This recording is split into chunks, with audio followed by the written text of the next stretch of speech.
We're getting ready to do the cobbing around the offshoots of the trees. Now, this is a little after the fact. I looked up on the offshoots on clay slip. You are supposed to do this right away and then do cob. I waited several days.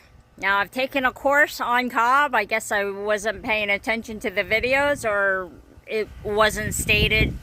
The sleigh clip, then cob immediately after. Okay, it acts as glue. Otherwise, it won't stick right. So I'm going to experiment, do a couple different ones around the stumps to see which works best. Sand and some gravel, and then cob over. Then I'm going to do other ones that don't have that. So I'm thinking the gravel and sand will be better because once it settles, it won't crack as much. Now, I don't have enough material to do all my trees like this, but I can always go back and do more cob on top, gravel and sand on top of that down the road. But it sure is going to beat pruning like 3-5 times a year on these roots. Side note, it's best to do the cobbing if you're in summer when it's cooler. So in the evening into the morning, so it has a little more time to dry, and it keeps from cracking. So if I were to do this in the morning and then blaring heat the rest of the day, this way it has a full like 8 hours really to dry. I lift up the people in Washington and the fires going on. So here's another reason why cob is incredible. Because had those people been in cob homes or earth ships, more than likely fires would be a fraction to what they are as far as homes not burning down. So these are local resources. It's natural, all breathable, completely solid. It's fireproof virtually and termite proof. Now, if you do methods like straw bale or the pallet builds, yes, it could start a fire, especially if it was within, but more than likely it's to a fraction, okay, because it's earthen. So the earth does not have fire. So I wanted to just put this out there because it's not where you have to build and then rebuild if something happens with termites, you know, the fires. And this is something you could pass on as an heirloom to your family. Okay, they don't have to renovate 100 years later, 200 years later. This is a great alternative doing cob because it also, as you know, you don't have to use electricity. Cob, you could go electricity free, okay? You can build so you don't ever have to have that bill again in your life, especially if you put in rocket mass for the heating in the winter and so forth, and have other sources of electricity so you're self-sufficient. Check into this, okay? You'll be free.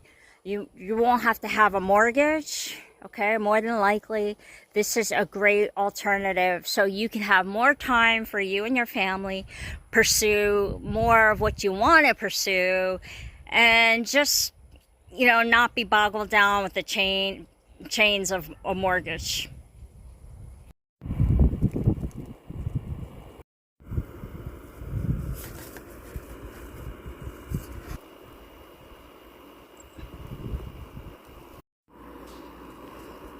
Okay.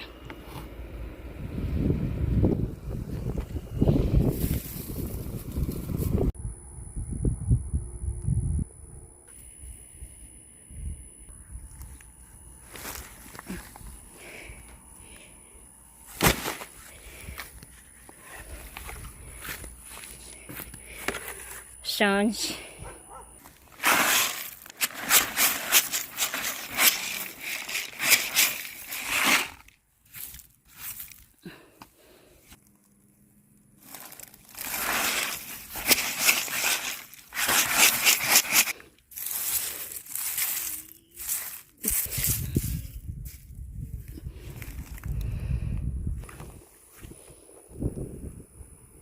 to get my clay slip before.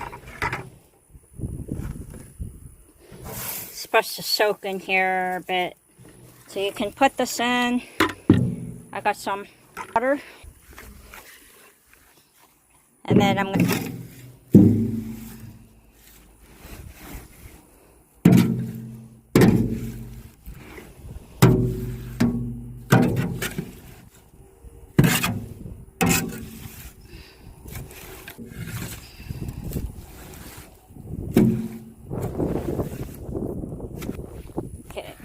be about 60% sand into the clay. Okay, I had to go through the second bag of sand, probably halfway. So I'm guessing this is 60% sand over the dirt. Now, I did not bother getting lime or a bag of clay to make this. But here's the clay slip. So you may want to add more water. Add water. More water. Now, this is supposed to be the consistency of peanut butter. So I can always add more water, but it'll be a pain to get more material. So I don't know how long I have to do this for. Maybe about 7 minutes. Here it is. I believe this is about the consistency, like peanut butter. Okay, so it's pretty moist, but it's not like runny. If I had to make a ball out of it, it would compact. So I just have to flip this over and step more into it. And I'm going to do the clay slip brush on the root. Dark out. So here it is, my bucket, or if you want to use a wheelbarrow. Okay, I'm just going to pack this in.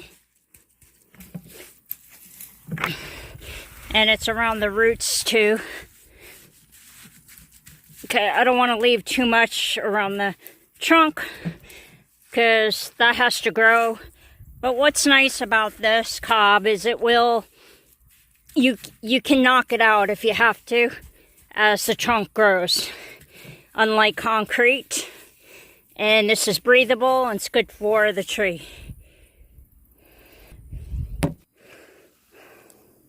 Now, this really should have a roof because it's exposed to elements. And what I'm going to do is put stone on top and just experiment. Okay. Now, all I'm going to do is pack this in. And you can stomp on it, around it, to get the stones inside the cob. So, it's been very dry. I doubt we're going to have rain in the next few days. And again, if you do this overnight, it'll dry much better with the cob than in the morning into the daytime. So, I guess with the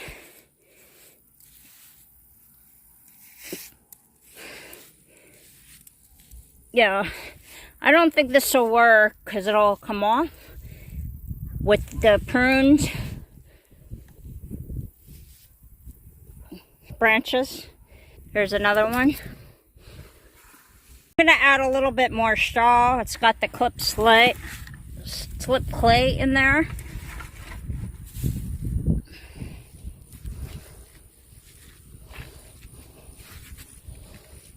Probably 2 more trees. The next one, I'm going to leave out the stones and see how it comes out on the bottom. I'm not putting the stones on.